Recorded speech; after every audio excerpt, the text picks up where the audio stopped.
서울의 겨울은 항상 차갑고 그 추위는 뼈를 파고들어 마음속까지 스며든다. 한강 다리 위에서 진솔은 서 있었다. 손에 쥔 서류 뭉치가 바람에 날리며 그녀의 뺨을 스쳤다. 이게 다 끝인가? 그녀의 목소리는 속삭임처럼 작았지만 그 안에 담긴 절망은 강물처럼 깊고 검었다. 서류는 그녀의 회사, 그녀의 인생을 무너뜨린 증거였다. 남자친구, 아니 이제는 사기꾼으로 밝혀진 민준의 서명으로 가득 찬 대출 계약서. 그녀는 백만장자였다. IT 스타트업을 키워 K테크의 별로 불리던 진솔. 하지만 지금 그녀는 아무것도 아닌 여자가 되어 있었다. 그날 아침, 진솔은 평소처럼 사무실로 향했다. 강남의 고층 빌딩, 유리창 너머로 보이는 한강의 물결이 그녀의 일상을 상징하듯 평화로웠다. 직원들이 커피를 들고 바쁘게 오가는 가운데 그녀는 민준의 전화를 받았다. 소라, 오늘 저녁에 만나서 이야기할 게 있어? 중요한 일이야. 그의 목소리는 평소처럼 부드러웠다. 진솔은 미소 지었다. 민준은 그녀의 커버였다. 한국 사회에서 레즈비언으로 사는 그녀에게 가족과 투자자들의 시선을 피하기 위한 가짜 남자친구. 그들은 공공연한 데이트를 하고 SNS에 사진을 올렸다. 진짜 감정은 아니었지만 그 안에서 진솔은 안도감을 느꼈다. 적어도 외부에는 정상적인 삶을 사는 척할 수 있었다. 하지만 그날 오후 은행에서 전화가 왔다. 김진솔 대표님, 대출 상환 기한이 지났습니다. 보증인으로 등록된 민준 씨의 서류의 문제가 진솔의 심장이 멎는 듯 했다. 그녀는 서둘러 민준의 아파트로 달려갔다. 문이 열리지 않았다. 안에서 들려오는 소음 박스 포장하는 소리. 민준아, 그녀가 문을 두드리자 마침내 문이 열렸다. 민준의 얼굴은 창백했다. 소라, 미안해. 내가 잘못했어. 그의 손에는 여행 가방이 들려 있었다. 공항으로 가는 길이었다. 진솔은 그의 가방을 붙잡았다. 무슨 소리야? 대출. 그게 무슨? 민준은 고개를 저었다. 회사를 키우기 위해 내 이름으로 대출을 받았어. 투자자들이 안 믿어주니까. 그런데 실패했어. 돈이 다 날아갔고 이제 도망쳐야 해. 그의 눈에는 눈물이 고여 있었지만 진솔에게 그것은 가짜로 보였다. 그녀는 서류를 꺼내 보였다. 이 서명들 내가 한 거지? 내 회사 주식을 담보로? 민준아, 우리는 파트너잖아. 민준은 웃었다. 차가운, 비웃음 같은 미소. 파트너. 소라, 너는 나한테 그냥 돈줄이었어. 내가 레즈비언이라는 걸 알았을 때부터. 그걸 이용해서 가까이 다가간 거야. 가족들한테는 완벽한 커플로 보이게 해주고 나는 내 돈으로 사업을 해보려 했지. 미안, 이제 끝이야. 그 말은 칼날처럼 진솔의 가슴을 베었다. 그녀는 무릎을 꿇었다. 왜 나한테? 민준은 어깨를 으쓱했다. 한국에서 사는 게 쉽지 않아. 나 같은 평범한 놈이 성공하려면 내 같은 사람이 필요했어. 이제 가볼게. 문이 닫히는 소리가 메아리 쳤다. 진솔은 그 자리에 주저앉아 울었다. 눈물이 바닥에 떨어지며 그녀의 인생이 무너지는 소리를 냈다. 그날 밤 뉴스가 터졌다. IT 거물 김진솔 대표, 사기 피해로 회사 파산 위기의 소셜미디어는 그녀를 비웃었다. 백만장자가 속다니 바보 아냐? 남친한테 돈 다 뺏겼어? 로맨틱 코미디냐? 진솔의 가족은 더 잔인했다. 어머니는 전화로 소리쳤다. 내가 왜 그런 놈을 데려왔어? 우리 집안 망신이야. 레이 그 소문 때문에 더 조심해야 했는데 진솔은 핸드폰을 던졌다. 레즈비언이라는 비밀은 그녀의 유일한 약점이었다. 가족은 그녀를 기상한 아이로 대했다. 아버지는 돌아가시기 전 결혼해서 정상적인 삶을 살아라고 유언처럼 남겼다. 그래서 민준을 만난 거였다. 가짜로라도. 며칠 후 진솔은 사무실을 비웠다. 직원들은 떠났고 빌딩은 텅 비었다. 그녀는 한강으로 갔다. 다리 난간에 기대 서서 물결을 내려다보았다. 이게 끝인가? 바람이 그녀의 머리카락을 흩뜨렸다. 그때 핸드폰이 울렸다.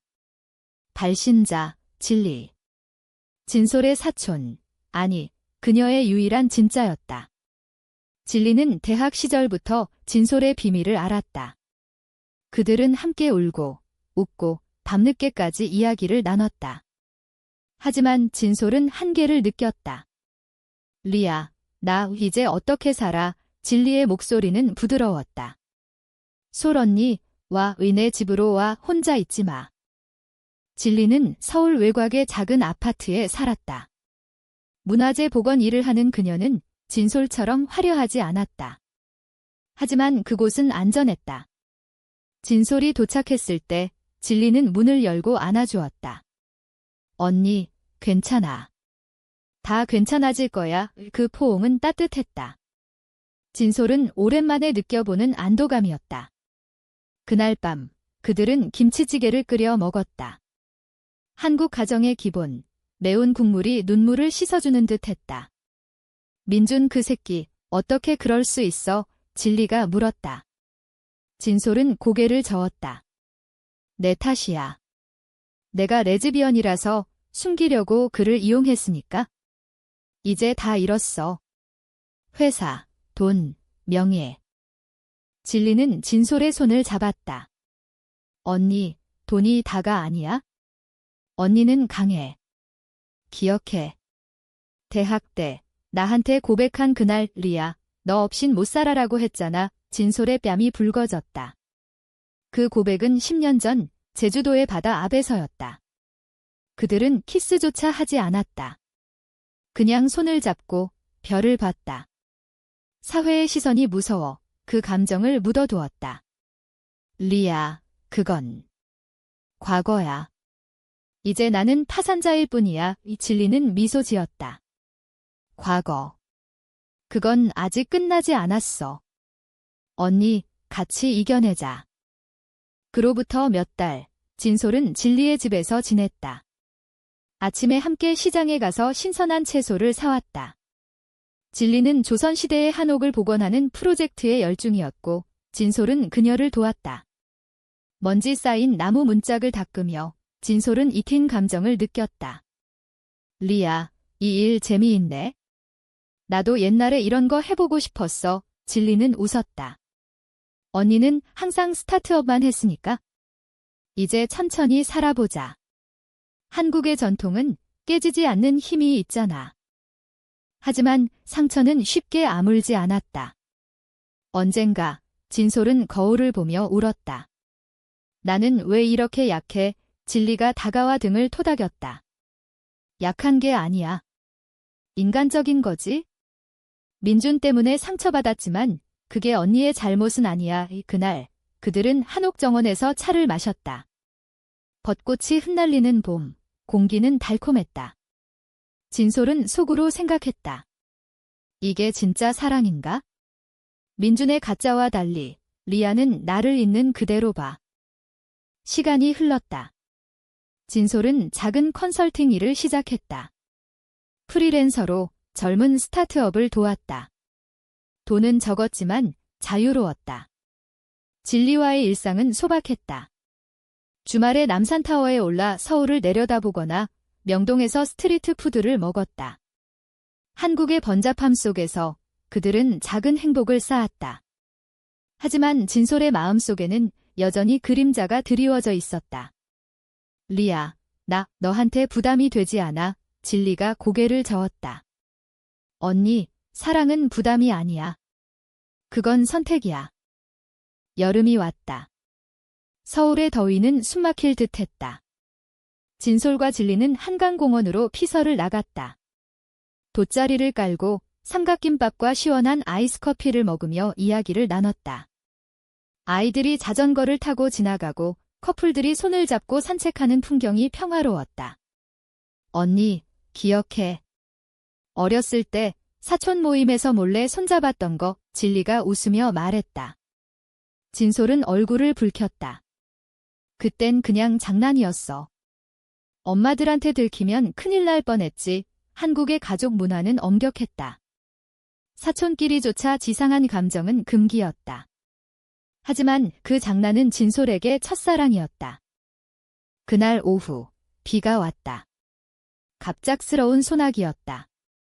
그들은 나무 아래로 피했다. 비가 내리는 소리 속에서 진솔은 진리의 어깨에 기대었다. 리야, 고마워. 내가 없었으면 나 어떻게 됐을까? 진리의 손이 진솔의 손을 감쌌다. 언니, 나도 그래. 민준 일로 언니가 무너지는 걸 보니 내 심장이 찢어지는 기분이었어. 그 순간 진솔은 용기를 냈다. 리야, 우리 진짜로 시작해볼까? 가짜가 아닌 우리 둘만의 이야기. 진리는 눈물을 글썽였다. 언니, 나도 기다렸어. 하지만 세상이 우리를 용납할까? 그들의 키스는 비에 젖은 나뭇잎처럼 부드러웠다.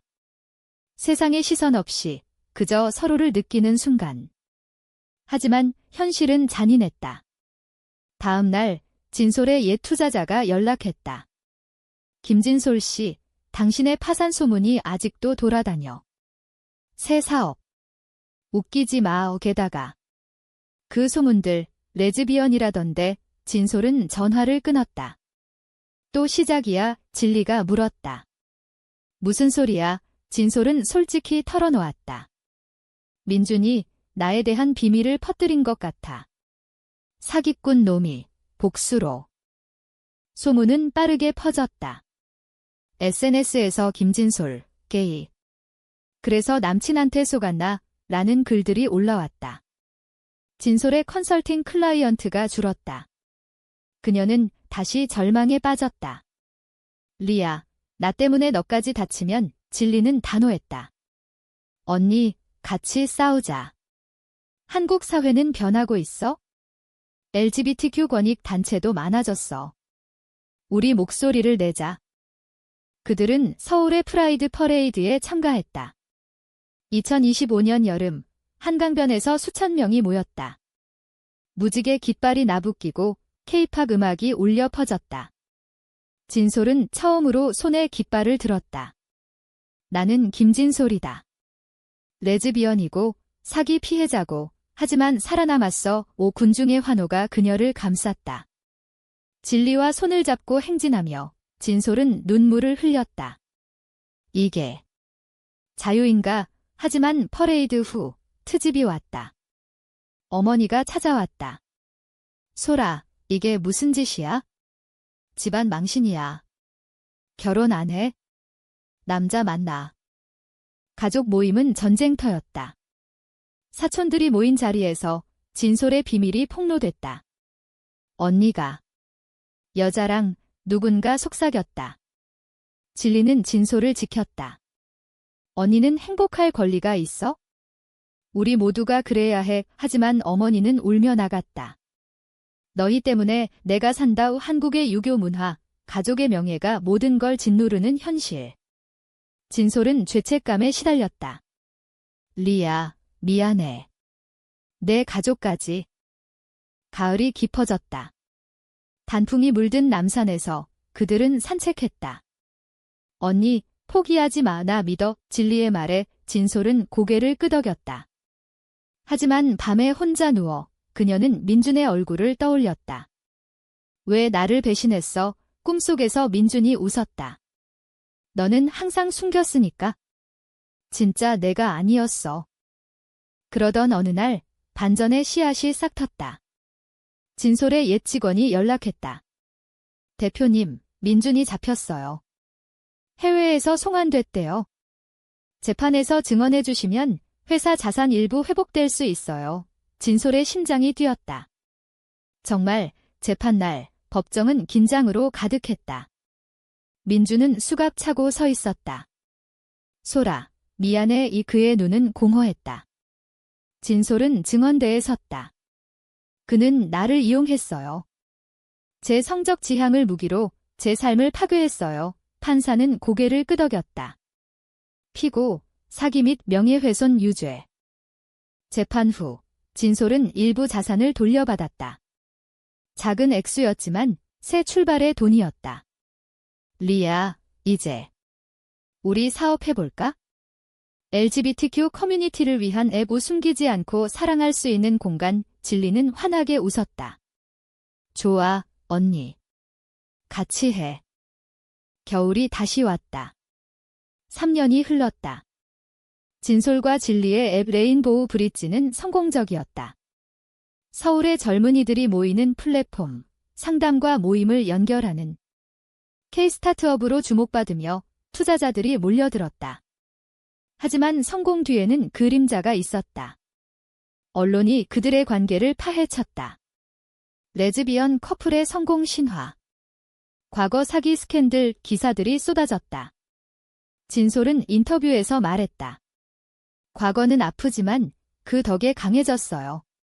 한국에서 사랑은 선택이 아니라 권리예요. 진리는 복원 프로젝트로 바빴다. 경주에 있는 불국사 근처 한옥을 수리하는 일. 언니, 주말에 와. 역사 속에서 시작. 진솔은 기차를 타고 내려갔다. 경주의 가을은 고즈넉했다. 불국사 석굴암의 불상이 지켜보는 듯 그들은 산책했다. 리아, 여기 오니 마음이 평화로워. 진리는 손을 잡았다. 한국의 뿌리야. 우리 사랑도 이렇게 깊어야 해. 하지만 갈등이 고조됐다.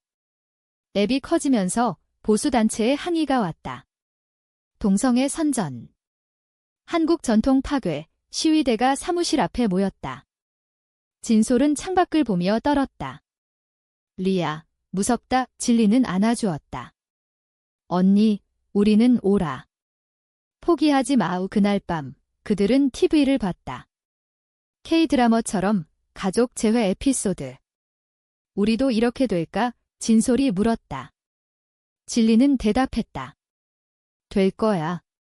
시간만 주면. 민준의 그림자는 아직 남아있었다. 출소 후 그는 진솔에게 편지를 보냈다. 소라, 진심으로 미안해. 감옥에서 깨달았어. 내 사랑을 이용한 내가 잘못이었어. 이제 새 삶을 살아. 진솔은 편지를 찢었다. 늦었어. 하지만 마음속에는 용서의 싹이 텄다. 리아, 나 그를 용서할 수 있을까? 진리는 고개를 끄덕였다. 인간적으로, 그래? 하지만 잊지 마. 우리 사랑을 지켜. 고조되는 긴장 속 진솔의 어머니가 다시 나타났다. 소라, 미안해. 나도 변했어. TV에서 내 인터뷰 봤어. 자랑스러워. 눈물이 흘렀다. 가족 식사 자리, 김치전과 불고기가 차려졌다. 엄마, 우리 받아줄 수 있어. 어머니는 손을 잡았다. 받아. 내 행복이 제일이야. 한국의 가족 유대, 때론 늦지만 강했다. 그러나 반전은 더 컸다. 민준이 사무실로 왔다. 소라, 도와줘. 내가 암이야. 마지막으로 용서를 구하고 싶어. 진솔은 충격받았다. 병원에서 민준은 쇠약해져 있었다. 내 덕에 깨달았어. 진짜 사랑은 숨기지 않는 거라서. 진솔은 진리와 함께 갔다. 민준아, 용서할게. 하지만 우리 삶은 이제 달라. 민준은 미소 지었다. 고마워. 너희 둘이 행복해라. 민준의 죽음은 조용했다. 장례식에서 진솔은 울었다. 인간은 약해. 하지만 배울 수 있어. 진리는 등을 토닥였다. 언니, 강해. 4년째 봄, 벚꽃이 피었다. 진솔과 진리는 제주도로 여행 갔다. 그곳 바다 앞, 10년 전 고백의 장소. 리아, 여기서 다시 시작하자. 그들은 반지를 교환했다. 간단한 서약, 영원히 함께. 제주의 바람이 그들의 약속을 날랐다. 앱은 전국으로 퍼졌다. 부산, 대구에 커뮤니티가 생겼다. 레인보우 브릿지 덕에 나도 용기 냈어. 사용자들의 메시지가 쏟아졌다. 진솔은 강연을 다녔다. 사기와 배신으로 잃었지만 사랑으로 되찾았어요. 한국에서 우리는 꽃 피울 수 있어요. 가족은 달라졌다. 사촌 모임에서 진리와 진솔의 손을 잡는 게 자연스러웠다. 어머니는 손주는 입양으로 해도 되라고 웃었다. 사회는 천천히 변했다. 법이 동성 결혼을 논의하는 뉴스, 희망의 빛. 어느 날 한강 다리에서 진솔은 서 있었다. 그날처럼, 하지만 이제는 진리와 함께. 언니, 반전이었네. 사기꾼 때문에 잃었지만 너 때문에 찾았어. 진리는 키스했다. 그래, 리아. 우리의 이야기. 그들은 집으로 돌아갔다. 작은 아파트, 김치찌개 냄새. 한국의 일상 속 그들의 사랑은 영원했다. 반전은 배신이 아닌 용서와 성장이었다. 레즈비언 백만장자의 이야기, 끝나지 않는 로맨스.